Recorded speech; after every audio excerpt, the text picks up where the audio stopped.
Unlocking English. Refusing permission with may not, cannot, and could not. Hello, language explorers. Today, we're journeying into the interesting terrain of English language grammar, specifically, the realm of modal verbs. Our focus today is how we can use the modal verbs may not, cannot, and could not to refuse or deny permission. Don't worry if it sounds challenging. By the end of this video, you will have these useful verbs under your belt. To start off, let's have a quick reminder about modal verbs. They're special auxiliary verbs that we use to express things like ability, possibility, permission, or obligation. Today's stars, may not, cannot, and could not, are used when we need to convey the absence of permission or possibility. Our first modal verb, may not, is typically used in more formal or polite situations. It's a gentle way to refuse or withhold permission.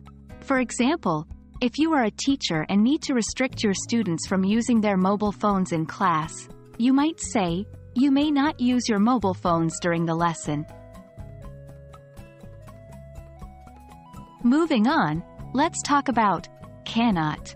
It's stronger and more direct than may not, and it's used when you want to firmly deny permission. For instance, if your child wants to have ice cream before dinner, you could say, "You cannot have ice cream before dinner." Lastly, we have could not, which is mainly used for two situations. First, it can indicate a past refusal of permission. For example, she could not go to the party because she was ill. Second, could not is used for hypothetical or conditional refusal. Imagine you're discussing a plan that relies on good weather, and you say, "If it rains, we could not have the picnic." In reality, we often use these modal verbs interchangeably, even if it isn't grammatically correct. Remember, the context and the desired level of politeness or firmness can determine which verb to use. Practice makes perfect, so don't hesitate to use these verbs in your daily conversations to get a feel for them. Well done!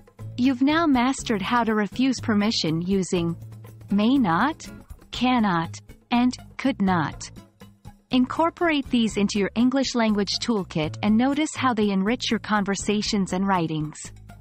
Remember, English is a vast ocean, and each new concept you learn is like discovering a new island. Thanks for joining me today, and I look forward to our next linguistic adventure. Happy learning, everyone!